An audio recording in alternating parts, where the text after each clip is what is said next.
Hey everybody! Taro is first in here today. Um, Calm down, we haven't even started the show yet. Jeez. This guy. Anyway, though. Hi everybody, despite the fact that once again my allergies are trying to kill me, we're here for a show tonight. We're good? Yeah. Oh, whoa. That was weird. That's the difference between having the camera recording and... Oh, jeez. Well, I don't know where he went. Literally, he was just gone. Oh. Well, geez, you don't mourn for long, do you, little guy? Just take his spot right then and there. Anyway, though, I am your host, Kristoff N. Hello, Mr. Bishop.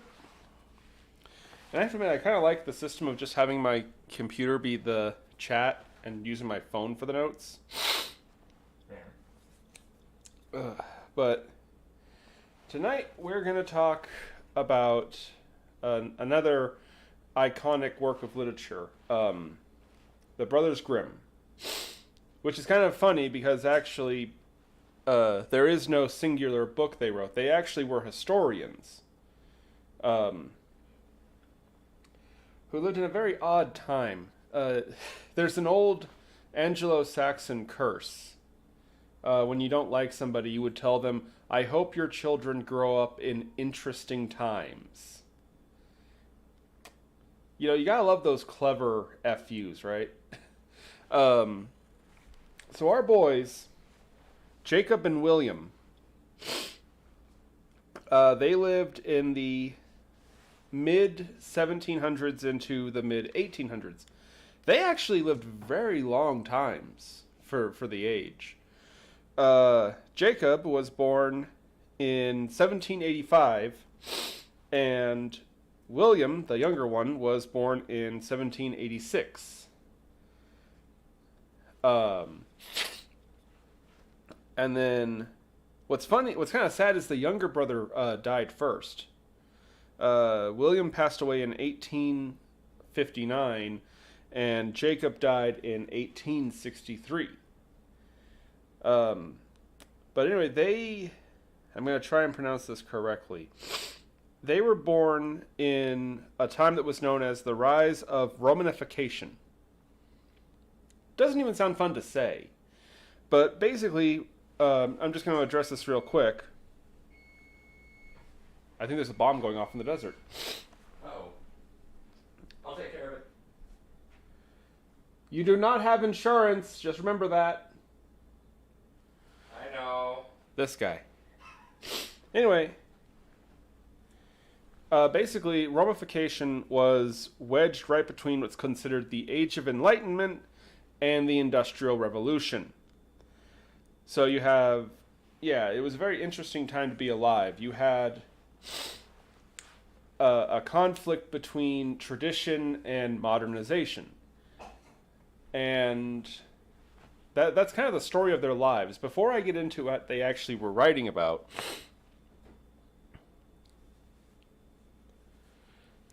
open eyes. Have you been cursed by some people? You could be owed entitlements. I'm sure there's some lawyer getting on that already. Ooh. I don't know if you guys can hear that, but weird noises are coming out from the desert. I hope the bishop's okay. I really cannot afford to replace him. Especially because the Mexican vanished. But anyway, so they had to grow up through a really awkward time when everybody was either a spiritual traditionalist or essentially an industrialist. And it's funny because they were wedged literally in between their own family. So get this. The Grimms were a humongous family to start. Between Mama and Papa Grimm, there were 9 children. Jacob and William were dead in the middle. And 3 of their siblings died in infancy. Which unfortunately was a thing in the time. It was actually you didn't get old back in the 1700s. Let's put it that way. But yeah, true to their name, misery kind of followed them everywhere. Their father, who was the sole source of income for the whole family, died when they were only like 9 and 8 years old, respectively. Which is funny because that made Jacob the man of the house at 9 years old. What's even more interesting is that actually, before their father died, the Grimms were wealthy. They had lots of money and owned this big property in Germany. But after their father died, their mother basically snapped, and she fired all their servants. Not slaves, by the way. There's a big misconception that the Grimm family were slave owners. They were not slaves. Those people were paid employees. And as soon as Father Grimm died, they were all fired. Sorry, allergies are really kicking my butt. But yeah, there's a big misconception that they were slave owners. They were not. They were all paid people, and yeah, I don't know what got with her, but she became super paranoid about money. Sold their mansion of a house and moved them into this little hamlet hovel thing. And poor Jacob, 9 years old, man of the house, he was expected to work. You think I'm joking? No, literally, Jacob had to go and work in a factory for his grandfather. Now, there's a lot of arguments about Grandpapa Grimm and what kind of man he was. And from what I saw, there's a lot of contradiction. Some stories say he was really hard on William and Jacob because they were the two oldest boys of the children that didn't die tragically. And so he was really stern with them. And some stories even claim he actually tried to undermine their education. Thanks a lot, Grandpa, am I right? No. See, Mama wanted them to go to colleges and study literature and things like that. Grandpa wanted them to get into industry. His logic, supposedly, was basically there's no future in literature because we'll be able to mass produce writing anyway. You won't need writers and historians and stuff like that. That's a dead vein. The future is industry. And since they're little boys now, if they work their fingers until they bleed now in my factory, by the way, it was his, by the time they're grown men, they'll surely have high positions in the factories and they'll be comfortable later. Even though essentially they would be child slave labor now. Yeah, he was weird. And a lot of people are quick to say he was a bastard. He was a horrible man who wanted his grandsons to be cheap labor for him in his factories. Hi, Connie. Yeah, yet another quiet night in the chats, actually. But I suppose that's not necessarily a bad thing. Hello, everyone. At least we're not having to put up walls between anyone again. We might have to send Tara to the timeout zone, though. I don't know. Ow. Just to wake him up and make sure that, everything's fine. But anyway. It was a mistake. One time. I'm sorry. I'm sorry, Tara. Oh, no. You don't understand. Like, you're going to be on your deathbed and she's going to come and visit you and be like, so, you going to put me in the zone again? Anyway, though. Yeah, there's a lot of controversy about Grandpa Grimm. Because, again, some people argue he was a rat bastard. He just wanted free labor.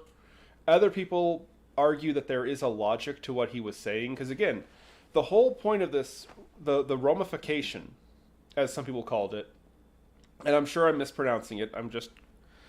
I'm ashamed Sean's not here in the chat. I'm sure he could correct me on it. But anyway, everyone was kind of picking sides between tradition and, hand skills and school skills.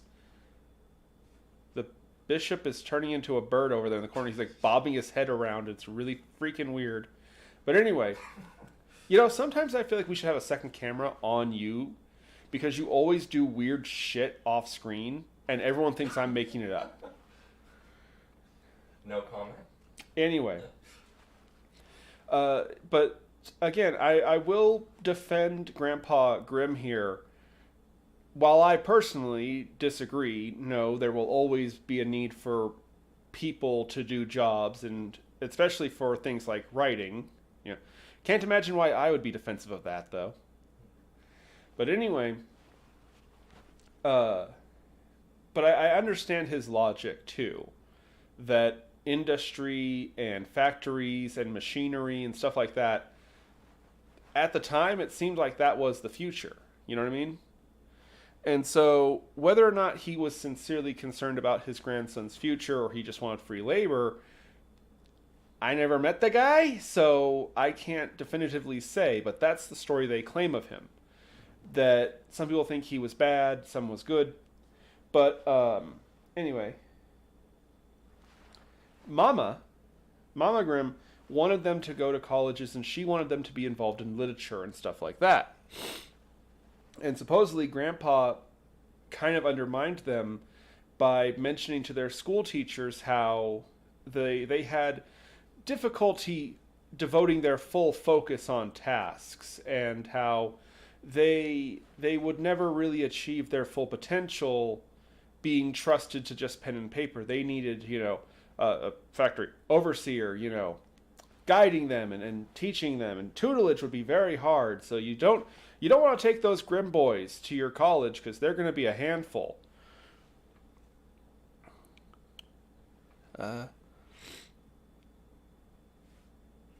Really? Congratulations, Tower. 24 years? I'm not ready for it to have been that long, damn it. I feel old now. Hi, Cobalt's Corner. Hey, Scraps. How you doing, Cobalt? And yeah, you're over there in the corner, actually. Calm down. You know what? Actually, I guess him jumping up on the couch isn't such a problem. I'm just glad you don't have that freaking knife you... Whoa! Calm down. You gave him sugar again, didn't you? No. Are you lying? Yeah. God damn it. Anyway. But they actually did end up going to college. A couple, actually. They attended a few different schools.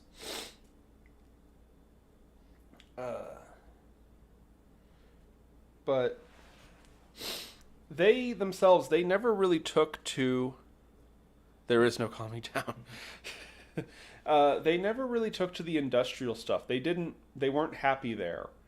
And then, when Grandpa Grimm died, irony of ironies, I wasn't able to find verification to how Grandpa Grimm passed away. But a lot of stories say, ironically, it was from lung damage, from smoke, from his big fancy factory machines that he loved so much.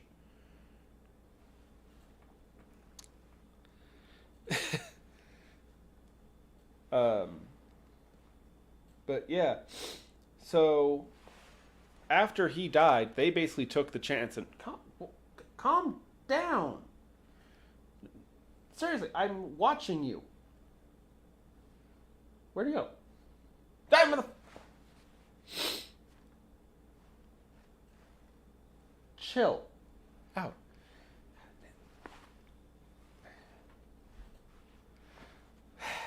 Now that I think about it, I realize why we had the beaner here. If he was sitting here, this little mother wouldn't be able to bother us. Anyway, though. But after Grandpa passed away from whatever killed him, they completely devote themselves to college. Excuse me. And they particularly found an interest in what's the word I'm looking for? Archival matters. They weren't very good, supposedly, ironically enough, they weren't very good at creative writing. But boy howdy, could they read something and retain it and duplicate it, which back in the 1700s was a big deal. And basically, they kind of made it their life mission to preserve anything, any bit of information, and they especially gravitated to folklore. Some people claim that William was the big lover of folklore versus Jacob, who was more of a historian. That's the funny thing is a lot of the stories talk about them. They became polar opposites of each other. Jacob was supposedly this super stern, very serious. He kind of carried himself more like a businessman. Versus William, who apparently, I guess by today's standard, we would say he had ADHD. He had like every 5 minutes he was off doing something, and the funny thing is that despite their contradictions in personality, they were absolutely devoted to each other. In fact, there's a lot of stories of them getting into bar fights because somebody, gave their brother a nasty look or, was starting trouble, which is funny. Isn't that just the rule of brothers? We can argue all damn day. Don't you dare. Don't you dare look cross-eyed at my brother, though. Gotta give him crazy eyes. Or black eyes. But yeah, no, supposedly they were polar opposites of each other, but they were inseparable. There's a lot of talk about they had a very strained relationship with the rest of their family because Mama Grimm did not age gracefully. She declined very poorly in health and mind. But the weird thing is that when you look into their lives, pretty much after their grandpa died, they really separated from the rest of the family, focusing on their educations and jobs. In fact, if I'm not mistaken here, William literally became the royal librarian of the German Royal Library. Cool. Yeah, that is... I'm not even sure what would be the equivalent in our government, but that was a huge position. And he was also very young for the age when he actually got that job. But that was his day job. It's funny, we all know them for the horrible stories, the Grimm fairy tales. He had a day job, and he was basically a part of the German royal court. And that was the younger brother, the goofball. The mature one, if I'm not mistaken, he actually lectured. Ironically, he ended up lecturing at the college that he had gone to himself. He graduated and he just turned around and went back in the classroom, I guess. Which isn't too unusual for the time frame. A lot of, back then, going to college was pretty much so you could get a job at the college. It's still kind of the same way today, a lot of history teachers. Yeah, a lot of jobs you go to college for, it's like, what job can you do? Well, you can teach it now. Same with math. Math's pretty common. You get a degree in math. And you become a professor, yeah. It's like a revolving door.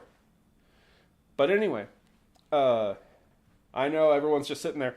What about the stories? What about the story? Well, we have to explain who these people are before we can get to this.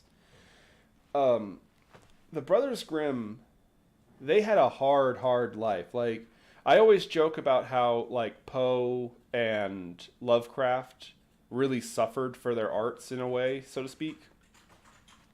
And the Grimm brothers weren't that far off themselves. Seriously, reading through their biography, it's like every 10 minutes, somebody else died. They constantly had a huge family, and sadly, those family members croaked left and right. But they're most famous for their big contributions to the preservation of literature. That was their claim to fame.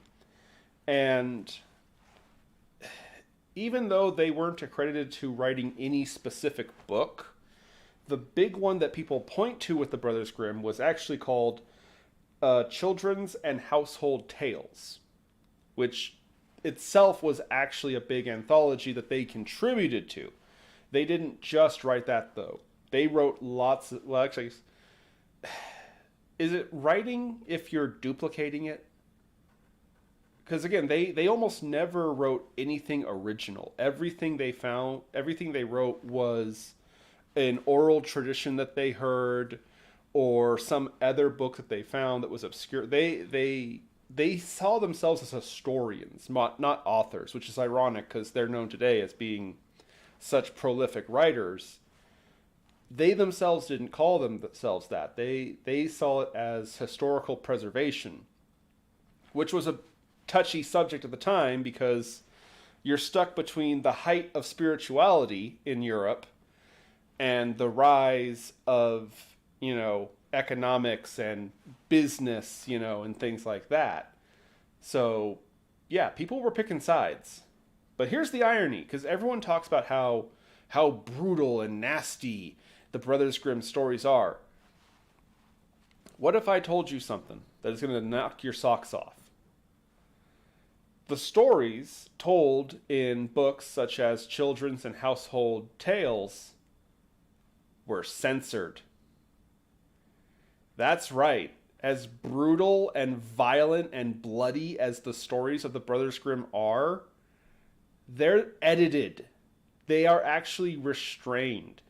According to the brothers themselves, most of those stories were too bleak and cruel to, how do I put this politely? They didn't make for quaint historical quotation, is how I'm going to put it. And so they actually censored and, in their own words, restrained the stories a lot of the times. Which just is terrifying to think about. Like, seriously.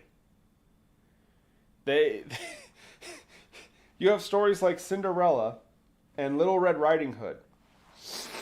And if you don't know, we'll talk about those stories in a minute. But as horrifying as those stories are, those were what the brothers looked at and went, okay, that is toned down enough. That's okay. I read that and was like, that's not true. That can't be true. It's true. As violent as their stories were, that was them going, okay, now it's cool.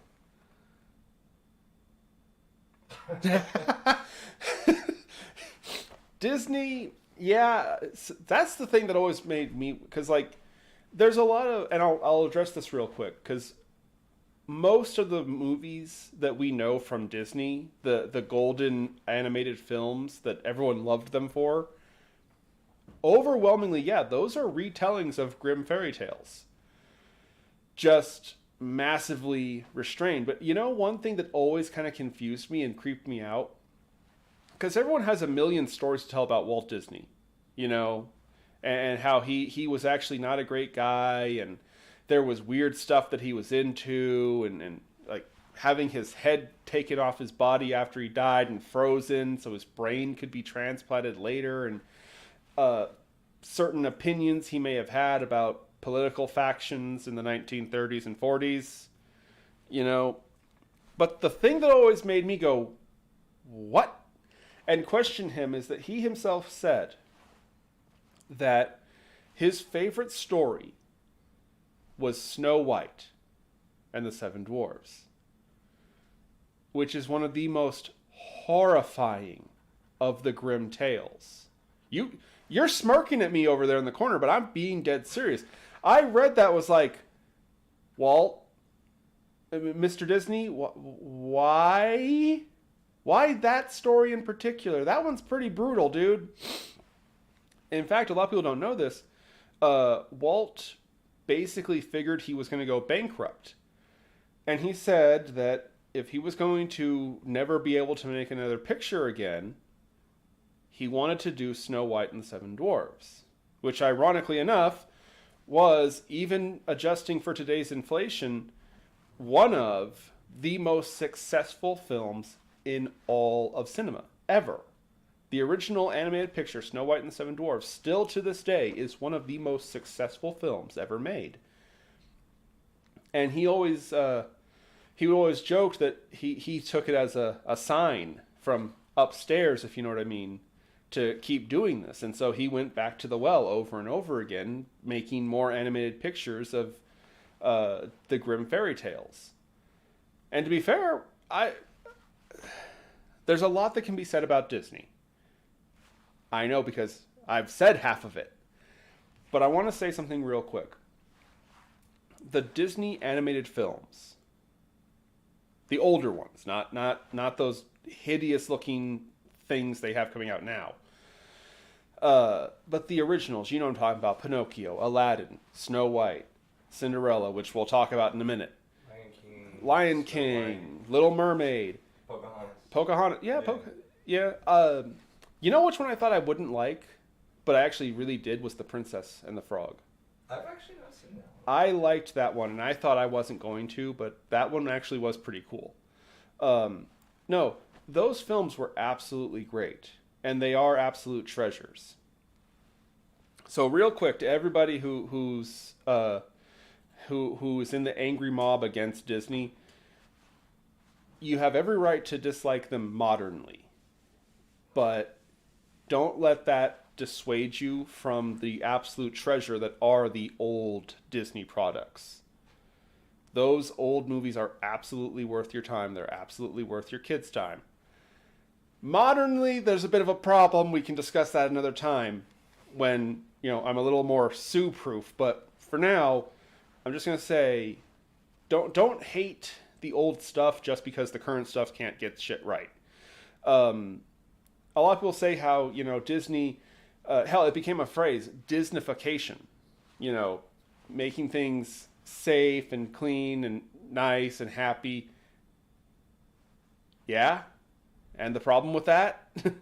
Like, do you really need a scene in Cinderella where the sisters mutilate themselves trying to put a shoe on? Does it really make the movie... Would it really make the movie better? Come on, guys. Let's be fair about this. I actually really like the Disney animated films. Plus, also, real quick, and this is for all the D&D nerds, if you really want to know somebody's alignment, ask them what their favorite Disney song is. That will tell you real quick what their alignment actually is. But anyway, I've been dragging this out long enough. I'm sure we all know what I know exactly what you all came here for. You want me to talk about it, huh? You want me to talk about the brutal, horrifying stories. All right, let's do it. So, as I mentioned, some of the more famous ones were Disneyfied into the animated films. And they were very different. Some of these stories, I have to sincerely say, they don't make sense. A lot of them are, it's a cautionary tale. It's a cautionary tale. It's, what is the moral of Cinderella? Now, I don't have the actual story here in front of me, but I'm going to give you a synopsis, okay? So here's the deal with Cinderella, excuse me. I'm surprised we don't have any of their books. I know, that sounds like something I would have. It does. Anyway, sorry. But anyway, so Cinderella was a daughter, a woman whose parents had both died. So she had to go and live with her, it's always modernly said a stepmother. It wasn't a stepmother. She was an aunt. She was her aunt. She was her sister's mother. Or her mother's sister, excuse me. If I could talk straight, that'd be wonderful. It was actually her aunt, not her stepmother. And she lived with her aunt and her three cousins. I'm trying to keep a family tree line right. Yeah, cousin. Your aunt and uncle's children are your cousins. So they were her cousins, not her stepsisters. Real quick, and this goes back to Walt Disney, what was his beef with moms? It was always a stepmother that was bad, or an uncle that was bad. I don't know what happened to poor little Walt. Seriously. But anyway, and because she was taken in, Auntie and her 3 daughters saw her as a pity case who needed to earn her keep. So she had to work. Basically, she did all the chores and took care of the house for the family. And this is going to sound cruel, but I'm going to actually defend the aunt and the cousins here. It's hard to find space for people in a house. So yeah, they made her sleep in the cellar because there was no other place for her to sleep in the house. In Disney, you either die a mother or live become a stepmom. Mr. Bishop, yeah, I knew somebody was going to say it. Get to the good parts. Get to the horror. I've always wondered, do you think the word Grimm means what it means because of them? What came first, the family name or the word? Because I know they spell it with 2 M's, but it's the same word, Grimm. Yeah. I've always wondered that, actually. I do not know personally. But anyway, they made her sleep in the cellar. And in the story, it mentions that the closest thing she had to friends were the rats that lived down there, which Disney turned into mice, and they helped her, and blah, blah, blah. Anyway, long story short, after a long, drawn-out middle section of the story where it's just basically just she gets abused and picked on by her cousins nonstop, finally, her fairy godmother shows up and tells her, hey, I have good news and bad news. The good news is that you have a great destiny. The bad news is you actually have to get it. And so fairy godmother helps her. She gives her a dress. She gives her these beautiful glass high heel slippers. Which, real quick, I cannot be the only person here who hears the words glass high heels and just wants to, like, scrunch up like the Witch King. Like, that sounds like the worst thing to put on your foot. Yeah. Oh, imagine if it broke under the weight of your body. That's like some Saw shit right there. But anyway, the fairy godmother warns her that her magic will stop working at midnight because that's the devil's hour. I'm not joking. And so she has to go to the ball and find the prince and get him to fall in love with her so that she can fulfill her great destiny.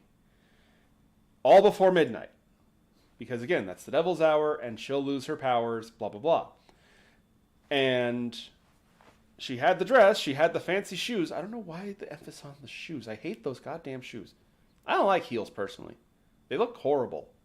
Ladies, real quick out there, please stop hurting yourself for us. Okay, no, I'm sorry. The fact of the matter is 99% of men do not give a rat's ass about your shoes, okay, honey?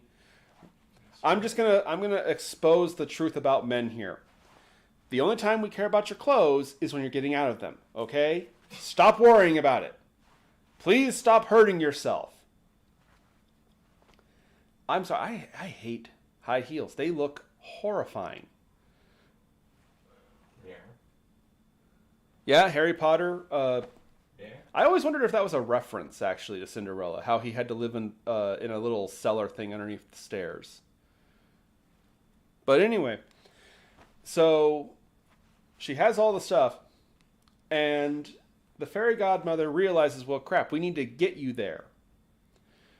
So she turns a pumpkin into a stagecoach, and she turns all the rats that lived with Cinderella down in the cellar into servants and horses to actually get her there. Which, real quick, by the way, could you imagine the perspective of the rat in this scenario? You're just suddenly a horse and they're hitching a wagon up to you? Or worse, you turn into one of the servants and now you go from being a rat to being a person who has to drive a stagecoach? Not a good night. No, that would be very confusing. Open eyes. I don't want to try wearing high heels, Tara. No, I'm not going to. I put a girdle on one time, and I was like, yeah, nope, this isn't funny. Or, not a girdle, the fancy thing. Corset? Corset? Corset, yeah. I put a corset on one time just to see if it would actually get around my gut. And it was like, oh, this sucks to hell and back. Stop it. Just stop it, okay? We do not care about your clothes. Bishop seems to object over there in the corner. I wonder why. Anyway, though, I'm just messing with you. Anyway, though, so she's got a crew, she's got a stagecoach, she's got a fancy dress, glass shoes for some bloody reason, and she gets to the ball. Now, here's the problem. Her cousins are also there.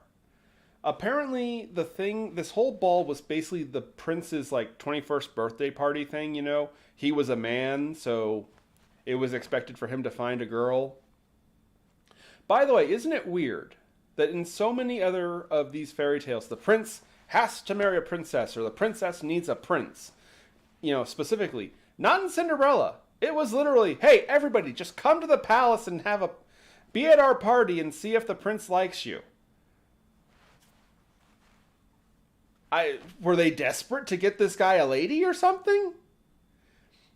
Because the whole premise of Aladdin, in contrast, is it's not just we need to find you a good man, we need to find you a good prince. Meanwhile, Cinderella over in Germany's like, attention every single female. Okay. Tara loves corsets. Okay. Good for you. They're uncomfortable and no, we don't care.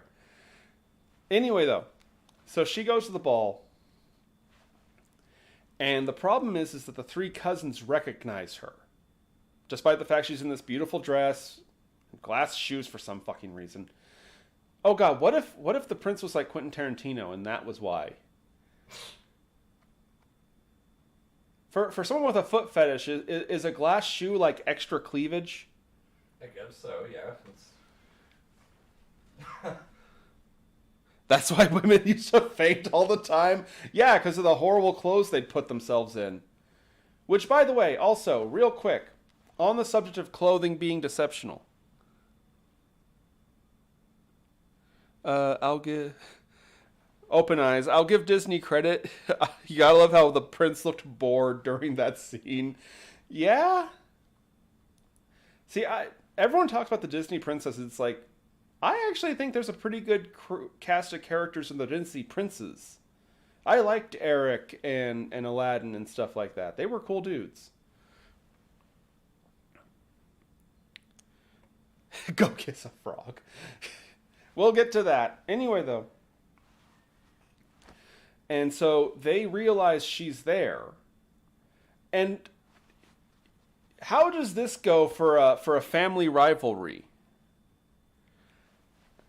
They see that she's there. It's not that they're intimidated by her or they're afraid that she's going to, show them up. They literally just decide this is a great chance to screw with her. And they constantly are trying to distract the prince from seeing her. Not because they're afraid that he's going to think she's more pretty, but it's literally just because they want to with her. Bitches, am I right? But it doesn't work. He sees her from across the room, and I guess he was somehow an ancient ancestor to Quentin Tarantino, because he immediately falls head over heels for her. And he keeps wanting to dance with her and keeps wanting to talk to her. But other women keep pulling him away because, to be fair, he has to, give everyone a chance to become a princess, I guess. But anyway, and the party keeps going on, and Cinderella hears the clock chiming for the stroke of midnight. Which is not a good thing when the clothing you have on and your mode of transportation were created by magic that is specifically about to stop working. So she has to run away. And something that I think is really weird. The fairy godmother warns her that all that stuff is going to go away at the stroke of midnight. One, She hears the clock strike midnight and still has all her stuff. So Grandma was lying to her about the timing of all that.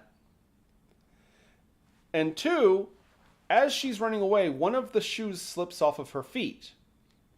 Which, real quick, ladies in the chat, help me out here. How horrible is it to try and run in high heels? And then, how bad is it to try and run in one high heel and one barefoot? That is a dexterity save if I ever heard of one, right? Yeah. Rogue, you have lost a shoe. Roll dexterity to be able to move in a straight goddamn line with your high heel. What's the challenge rating, my DM? 20. Ah, crap. That sounds like the hardest. That should be a course in that Ninja Warrior show. Oh, it's easy. You just walk across this platform. With one high heel. I'm sorry. I cannot stress enough how much I hate high heels. They look so horrifyingly painful. And I don't like corsets and garters and shit like that because, again, I actually put one on one time. And it was one of the most painful experiences of my life. You think I'm joking. I mean it. It hurt so bad. I've been bitten by pigs. I've been bitten by dogs. I've had a bullet graze my head. The goddamn corset was still one of the most painful things I've ever experienced. And the sad part is we didn't even actually cinch it up all the way. My sister was wrapping it around me and was like, I can't get it to fit. And so she thankfully stopped before she crushed my rib cage. Oh, Tara, yep, been there, done that. It sucks. But anyway, the weird thing is that the shoe stays. Everything else changes back. The stagecoach turned back into a pumpkin. The horse and driver turned back into rats. Her clothes disappeared, except for that one shoe. Now, the king and queen are like, what a weird bitch. But Princey Boy, nope. He loves her. He wants her. And he even puts it that it's divinity. It has to be her because she ran away at the devil's hour. Which means she must have been sent by God. You think I'm joking? This is in the story. He believes that she is literally from heaven, so he has to find her. He has to find her. The only clue he has is the foot, the shoe. So, everybody in the city, all the women in the city, are required to try and put this shoe on. Because only her, there's no way that anyone, other woman could be like a size 8, am I right? I'm like, look, I get the idea that he was desperate to find her because he fell in love with her. There has to be something else. Also, he saw her face. He talks to her. He couldn't have just recognized her without the pretty dress? I'm sorry. Well, okay, no, wait, he's a man, so it's very possible, depending on the type of dress she had, he may not have seen her face at all. Which brings me back to my point about clothes. Women, look, I don't care how fetch you think you look with a push-up bra.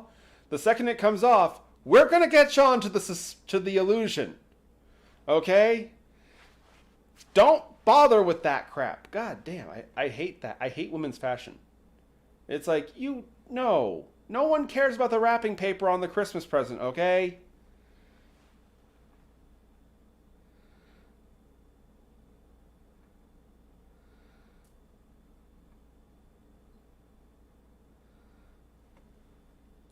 I am not... Tara, did you have a stroke while you were typing that? Anyway, so all the women in the city have to try this shoe on.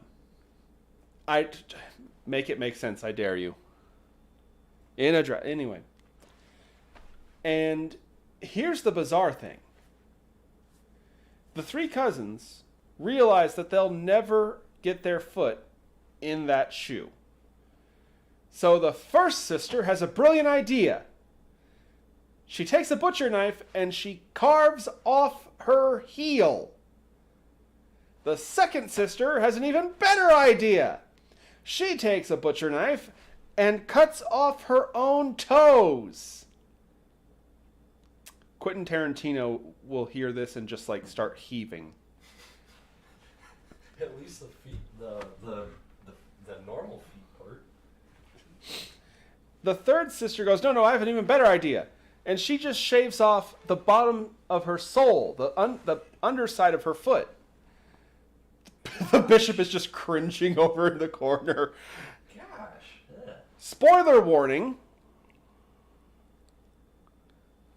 The prince and his royal bodyguard who were going around checking the shoe sizes, they looked at these horribly mutilated feet and went, well, if you were her, you wouldn't need to carve up your feet, now would you? So they're out of the question.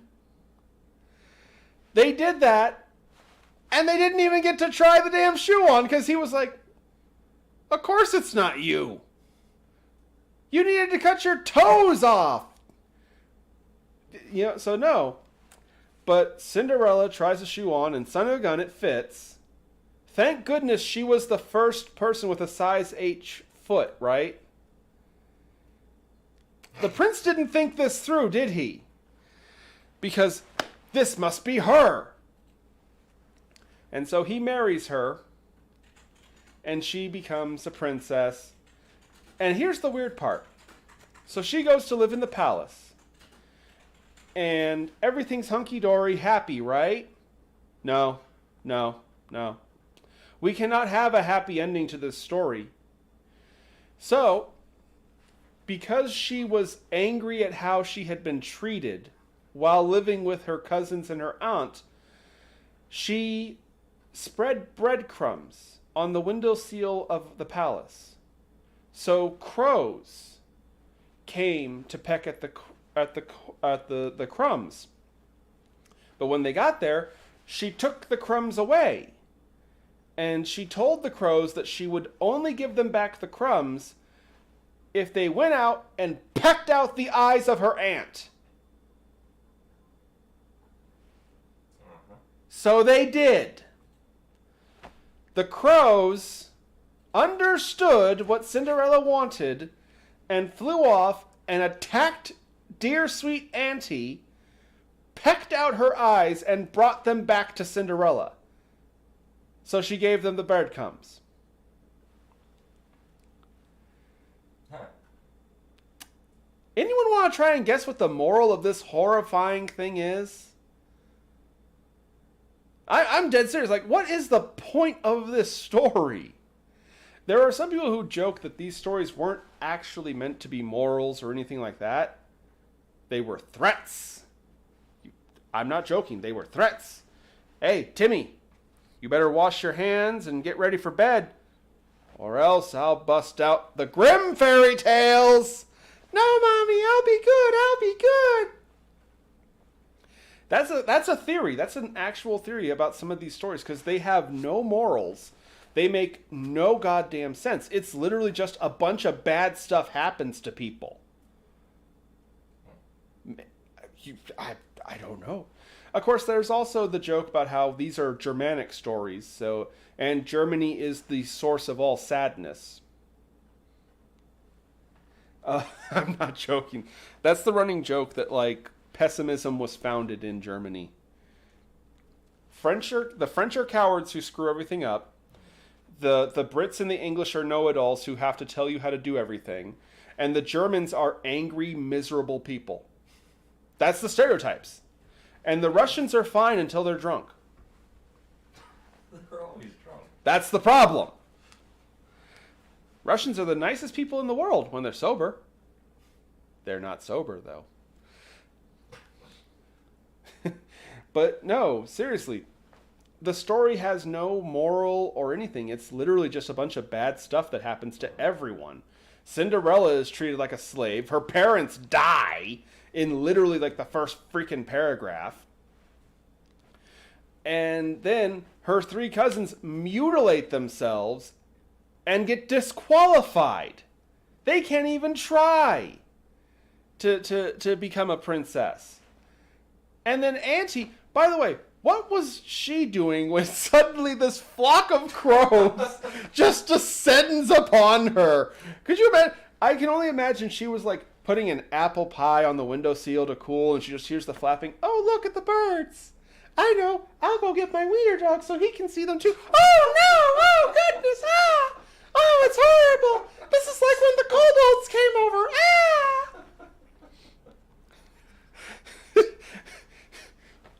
You know it's a bad...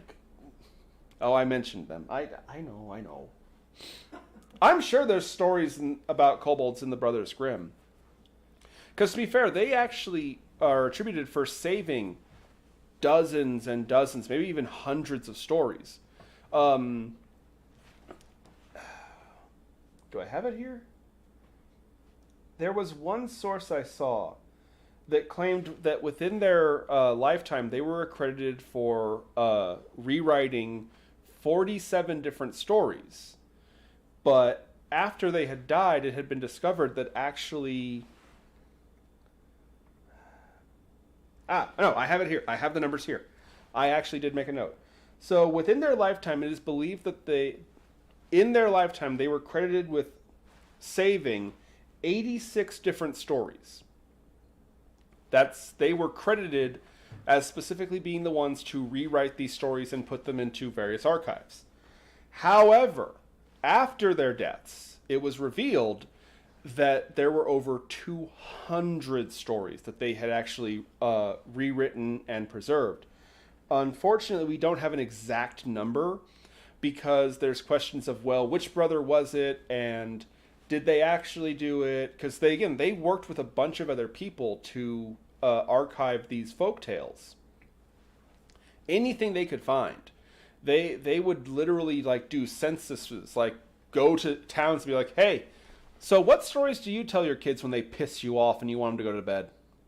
Oh, I got this one story about this lady. She lives in a cellar with rats and she sends a flock of crows to get vengeance upon her dear aunt who took her in after her parents died. Brother Grimms are just like, oh boy! Tell us this one. No, literally, that's what they did. And it's kind of, again, it's funny how they're kind of remembered wrong. They weren't writers themselves. They weren't authors. They were historians. And it's weird because they never tried to take credit for it. Because that's a thing with writers. You know, you have the accusation of plagiarism and stuff like that.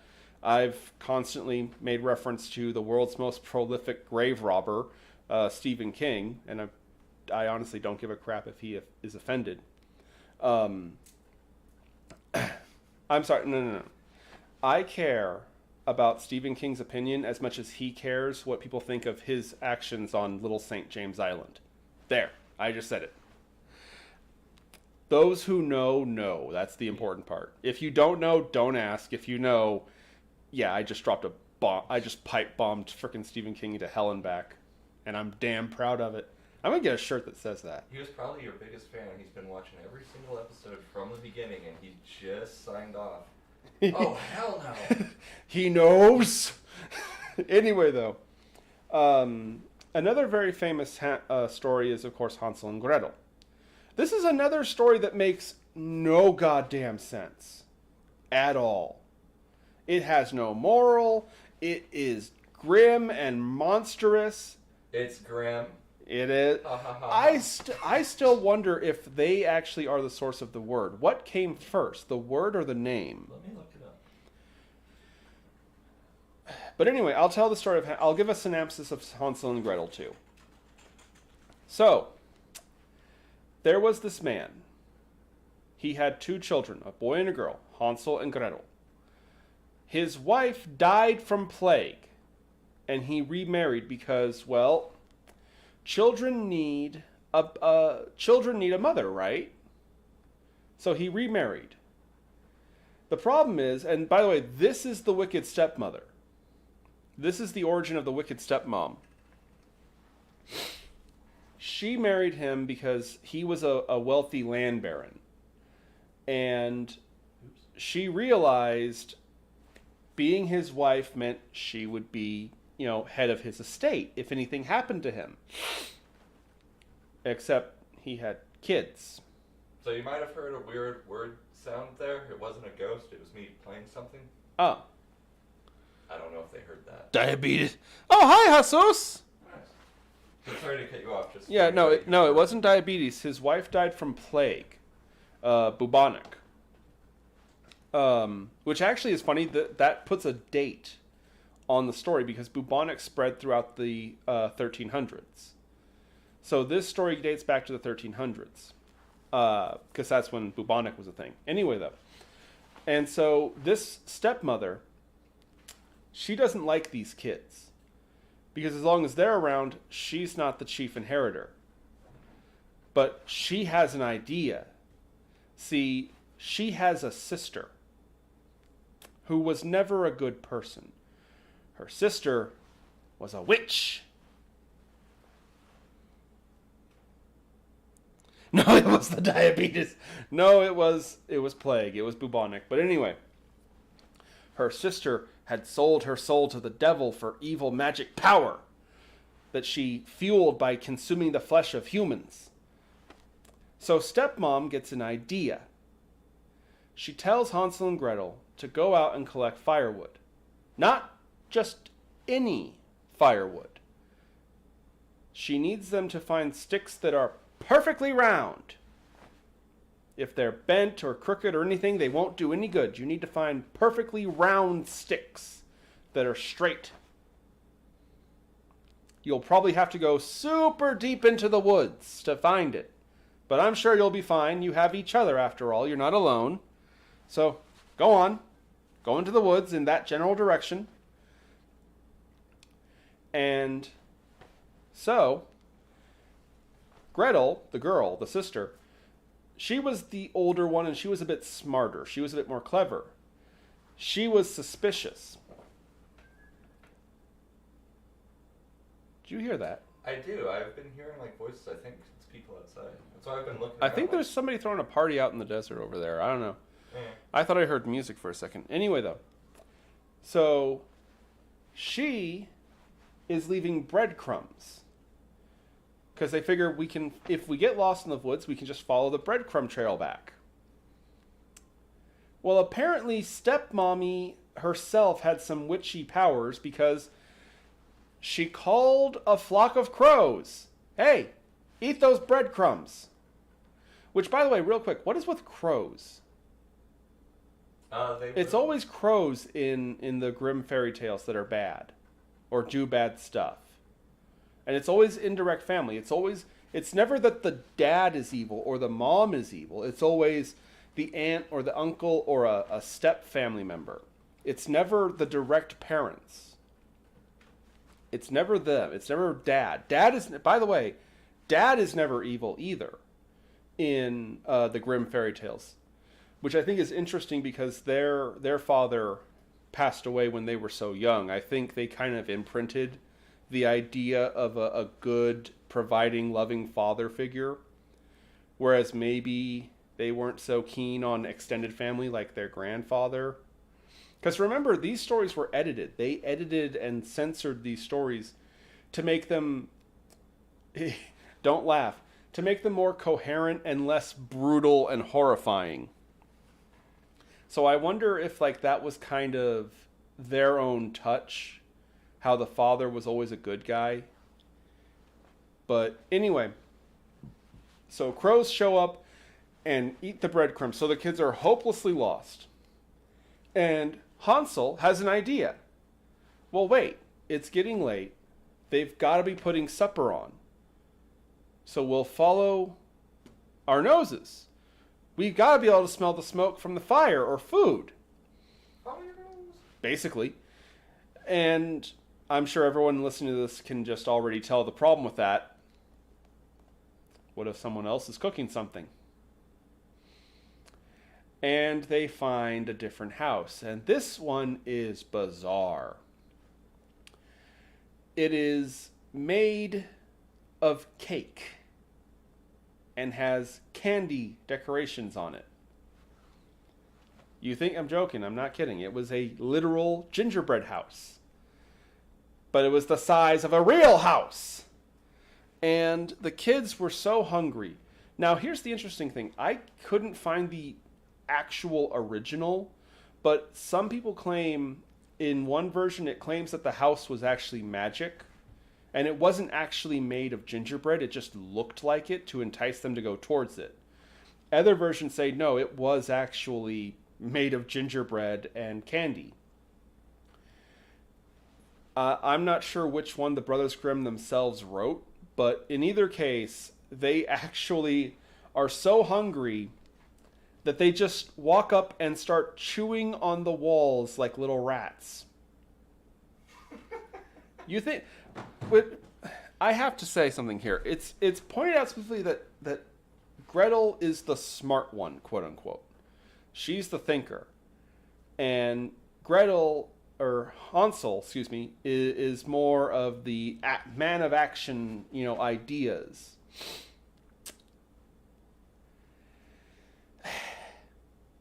Why? If you were lost in the woods and you found a house-sized gingerbread house, would you just start gnawing on it? No. Help me out here, chat. Am I the only one who doesn't actually like gingerbread all that much? Unless it's like immediately out of the oven, unless it's like hot. I don't like room temperature or cold ginger at all.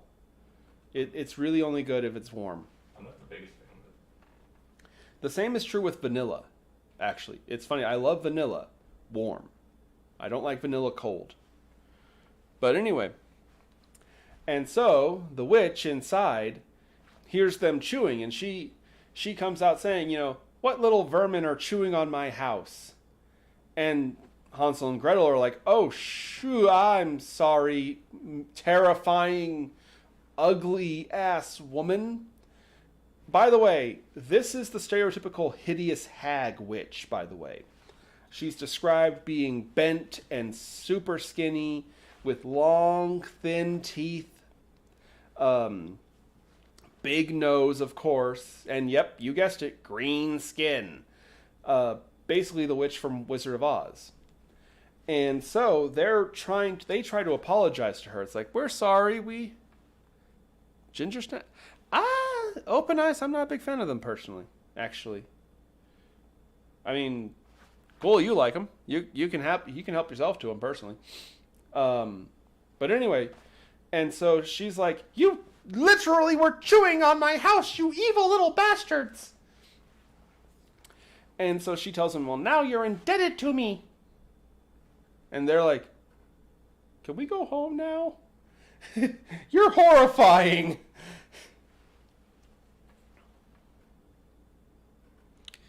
Yeah. Dad actually is giving the quote from the story, nibble, nibble like a mouse who is nibbling on my house. And so she tells him that they have to do work for her. And apparently Hansel wasn't very good at the whole chores in the house. And keep in mind that this creature specifically derives her magical powers from consuming human flesh. So she decides that she's going to cook them and eat them. So she puts Hansel in a cage while she's getting the oven ready. And Gretel gets an idea. Because guess what's inside that house? Perfectly straight, round sticks. So she grabs one and she gives it to Hansel and tells him to just hold on to that. I have an idea. And so while the witch is preparing the oven, which I guess was full of smoke and soot, she takes off her glasses and sets them on the counter.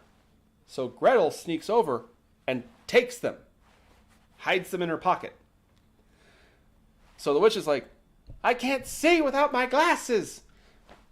Well, I guess I don't need to see, really, to put a boy in an oven.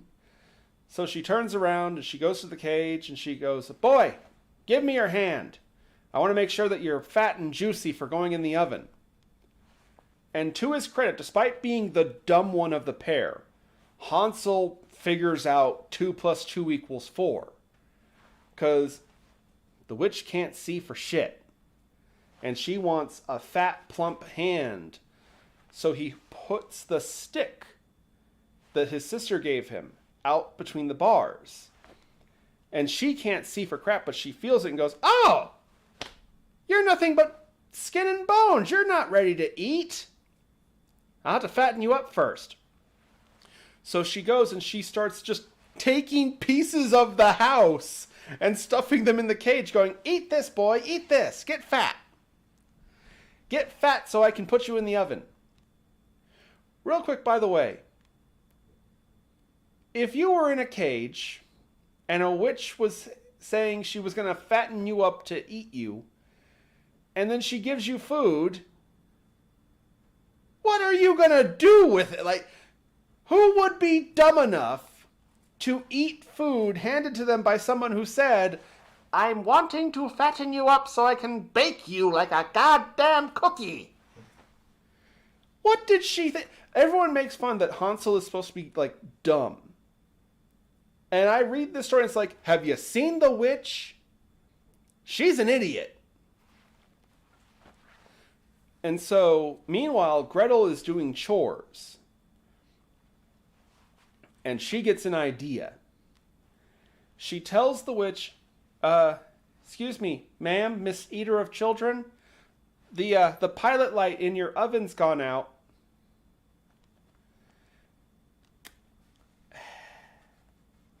I wish Jesus was here, because this is the part where he'd be like, "She didn't fall for that, right? How dumb do you have to be?"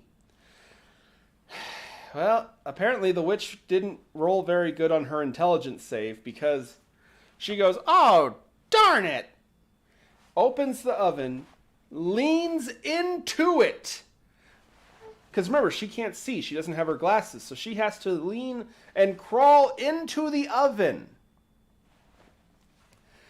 And in this opportunity, Gretel takes a broom and like it's a Louisville Slugger, she just swings for the fences, hits the evil witch square in the ass, knocks her completely into the oven.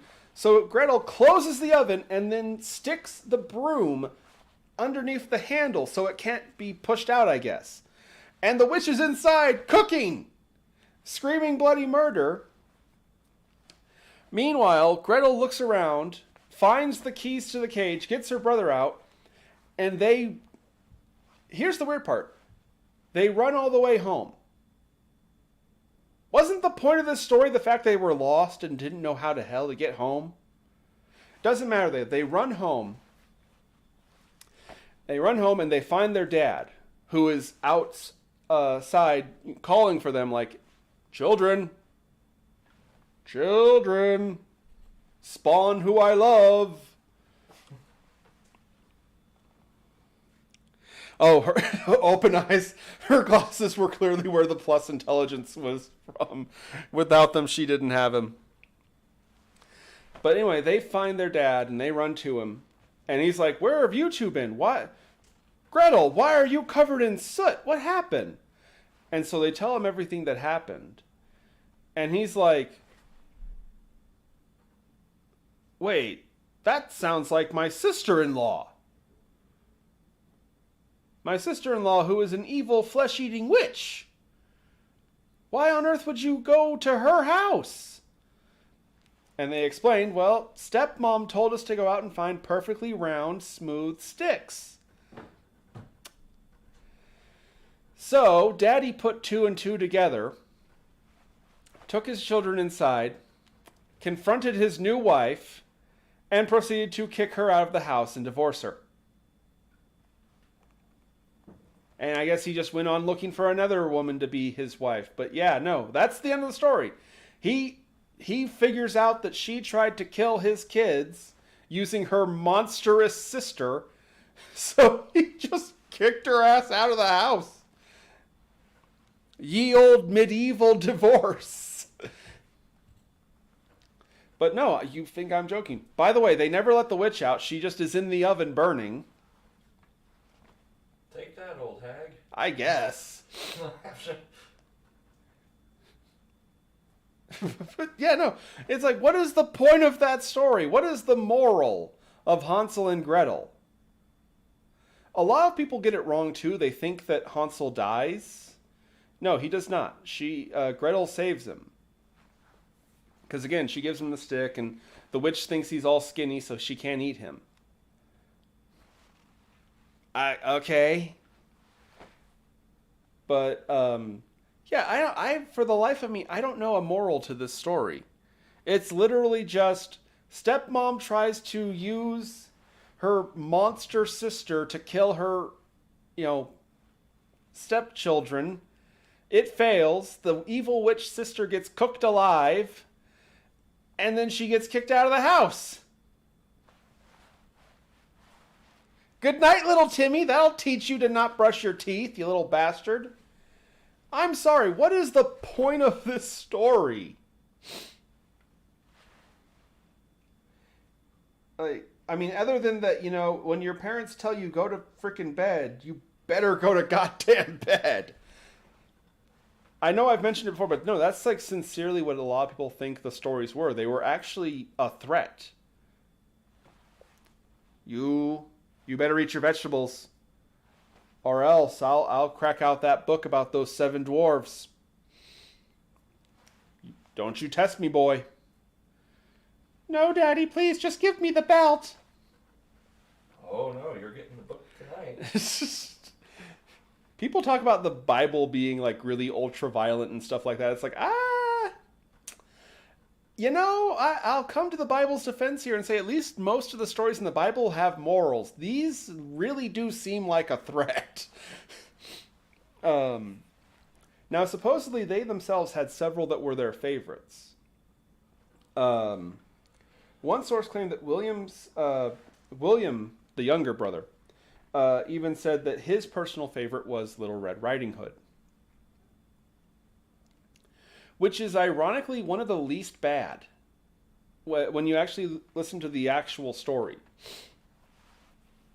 So I'll give a synopsis of that one because we still got some time here. But real quick, while we're on the topic, what's your favorite Grimm fairy tale?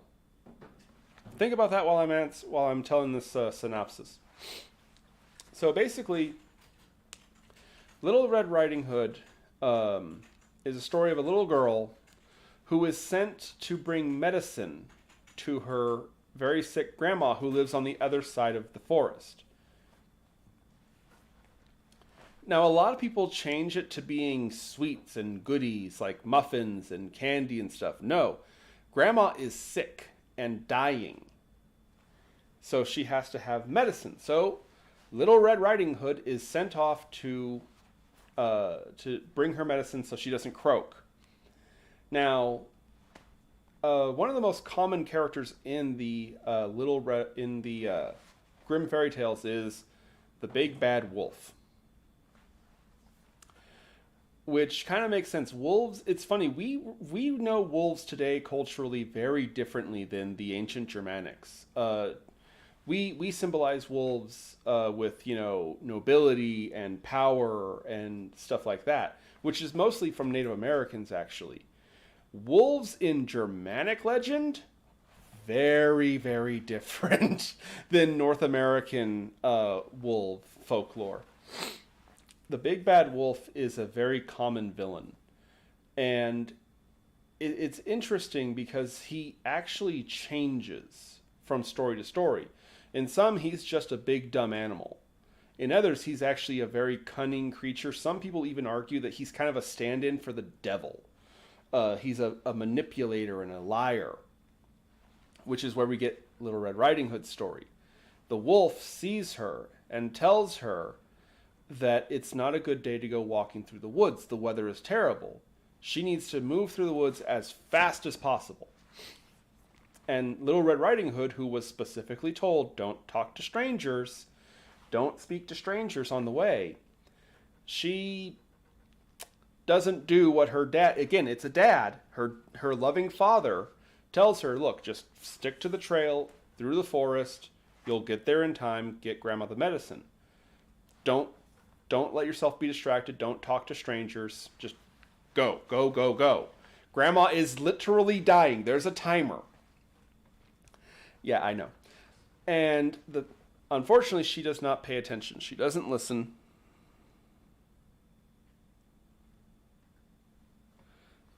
She doesn't listen.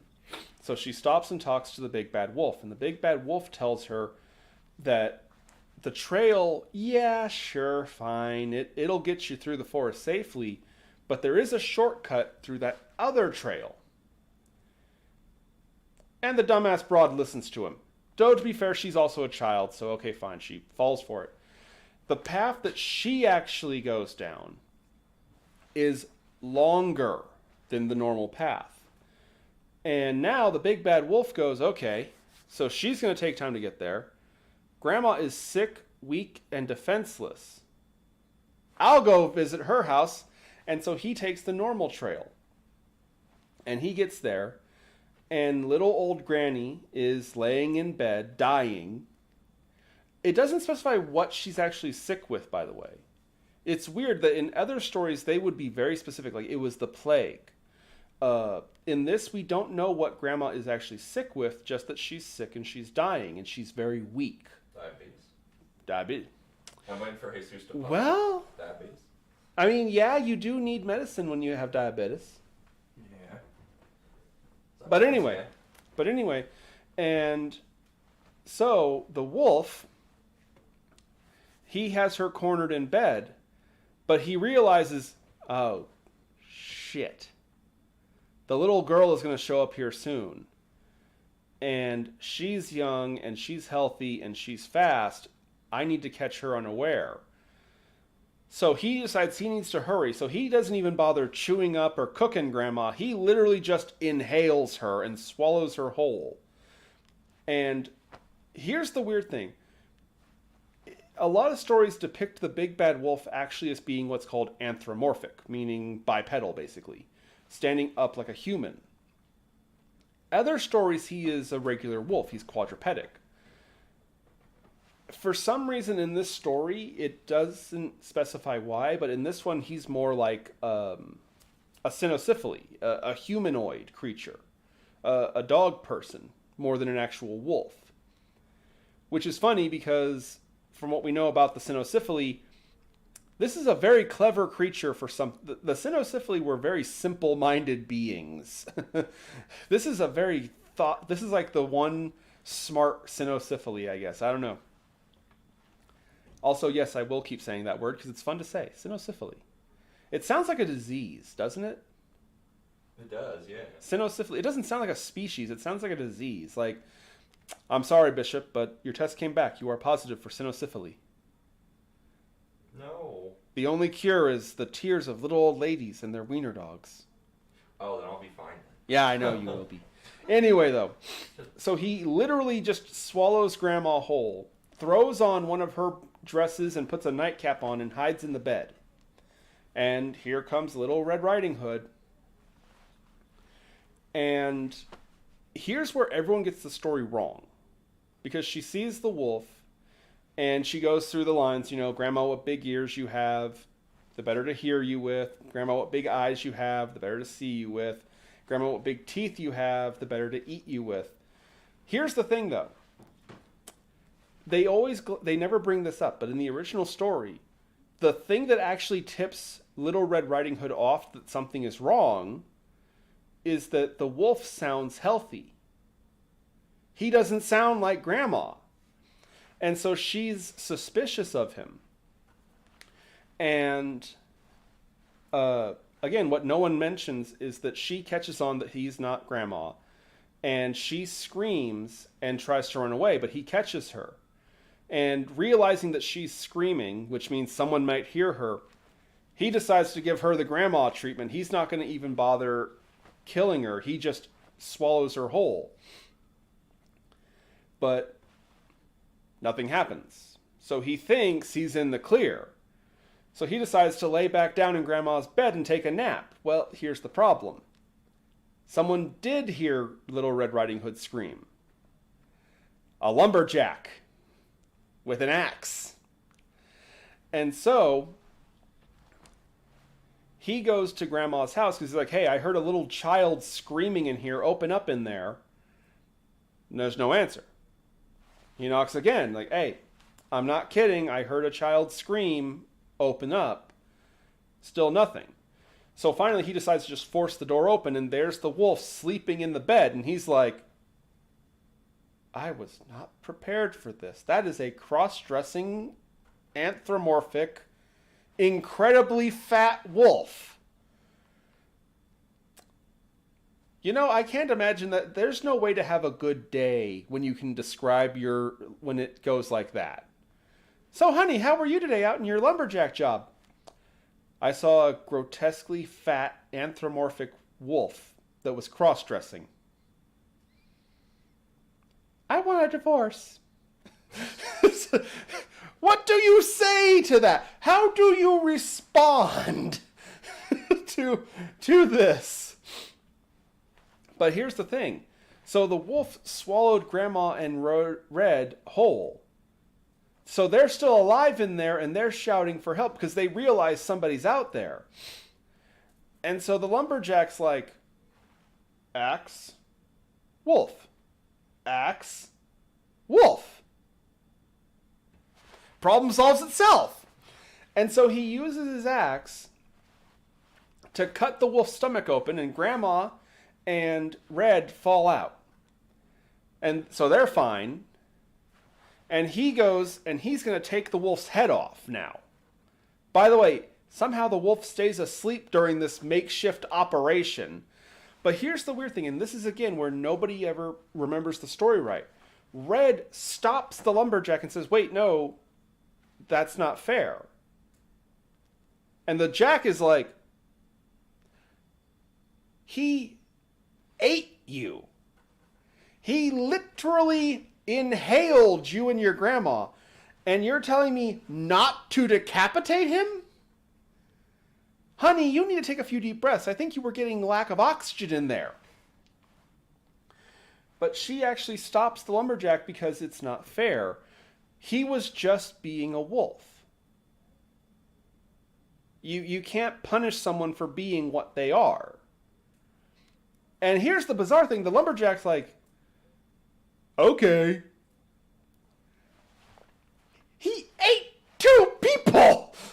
He even was deceptive about it. It wasn't even just like, oh, well, there's some food. No, he specifically screwed with them. But for some reason, no, you can't kill a wolf for being a wolf, apparently. But the lumberjack's like, well, I mean, we can't just leave him like this. And so Grandma gets an idea. See, she has these hot stones in the fireplace, which is a thing, by the way. So, real quick side note, one of the earlier ideas that the Germanic tribes had was they would put rocks in their fireplace and then use claspers to take the rocks that were scalding hot out and put them into pots of water to heat up the water. So there's rocks in her fireplace. She goes, put these in there. So the lumberjack's like, okay. And they put the big rocks in the wolf's stomach and stitch his belly closed. And then the lumberjack carries him, full of rocks by the way, out back into the woods. Granny gets her medicine, so she's going to be okay. The lumberjack goes back to his job, and Red Riding Hood goes home, staying to the trail this time and not talking to strangers. And that's the story. What the hell did I just talk about? I'm sober, by the way, boys and girls. But no, I'm so serious. Like, these stories make no sense. They are literally just bad things happen to people. The end. I sincerely believe the whole theory that these were threats. Oh, little Joey, you didn't eat all your vegetables. I guess it's time for you to hear the story about Little Red Riding Hood. No. Yeah, the worst part about the story is that the grandma lives. I hate that one. Yep, and she lived on to live for like 5 more decades. And she adopted 20 different wiener dogs. No. And they all lived happily ever after. Stop. That's horrible. No, these stories are so weird. Because a lot of people, they compare and they actually get these confused. Because there's the Grimm fairy tales, and then there's Aesop's fables. Who is a whole other kettle of fish. Aesop fables are, I want to say they were English, but I'm not sure. I'll have to look that up. But a lot of people mix up Aesop and Grimm. And to be fair, actually, there are some stories that are the same, because again, the Grimm brothers didn't write any stories originally. These were all stories that they found and decided to preserve. Which, by the way, they themselves admitted that they censored the stories to make them more acceptable and safe. What the hell were the stories originally? That's a good question. How bad was Cinderella before the brothers got a hold of it? And the funny thing is we don't know. Because it's kind of a self-fulfilling prophecy. Historians are important because without them, you wouldn't know what they tell you. It's a self-fulfilling job. We don't know what these stories were like because they were not preserved. We only have what the Brothers Grimm actually managed to get together. I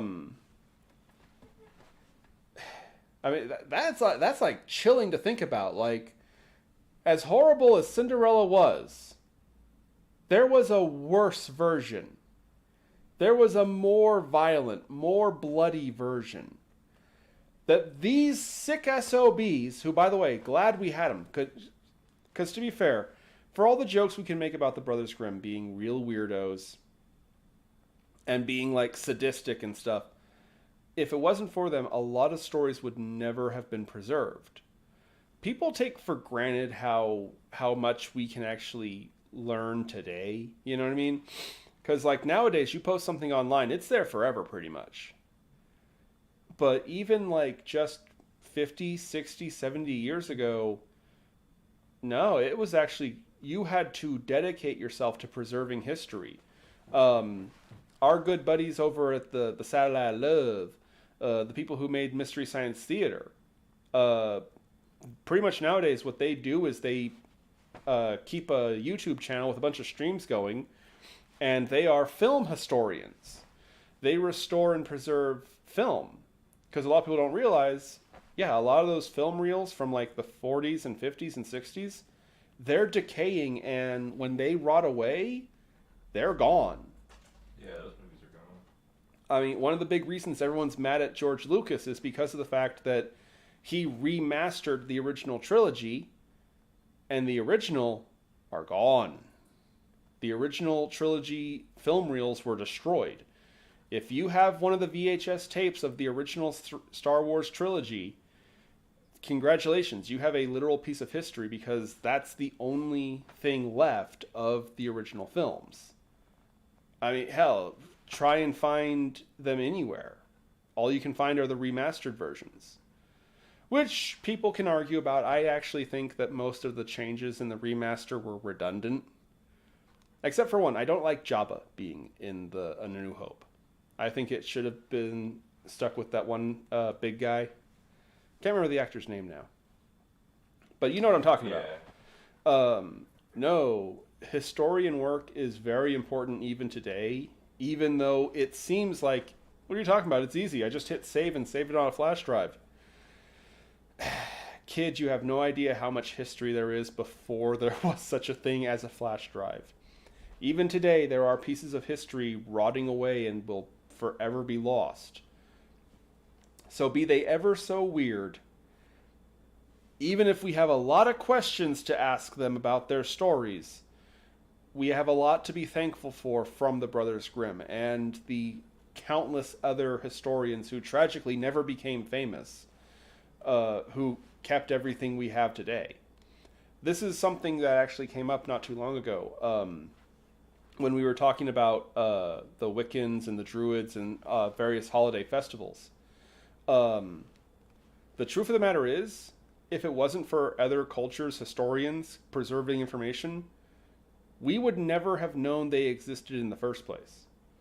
The Wiccans themselves didn't keep records or things like that. They were nomadic people who moved around the region.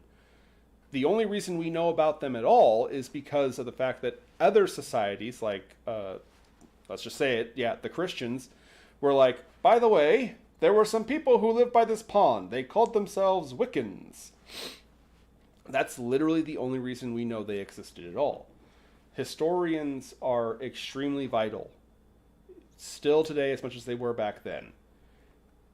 They're a bunch of weird motherfuckers, but they're very important. And I'm very glad that we have them. Because quite frankly, man, the world would be boring without these weird-ass stories, wouldn't they? Yeah. And don't you argue with me in the chat, or I'll tell you other stories from the Grimm brothers. There's a shiver going down people's spines because they know. I just talked about the nice ones. There's some real weird shit that maybe we can address in a future episode. But as it is, we're at time now, and I saw you coming, and I missed you. Oh, goodness. Come here, you little bastard. Choopy, everybody, the Chupacabra. But we're at time. Yes, and everybody, Scraps, the little kobold. Don't know where Jesus is. He's somewhere with diabetes, I guess. Probably West Virginia. Probably, little bastard. We got the bishop over in the corner. Aye. Famine and Gluttony are here with me as always.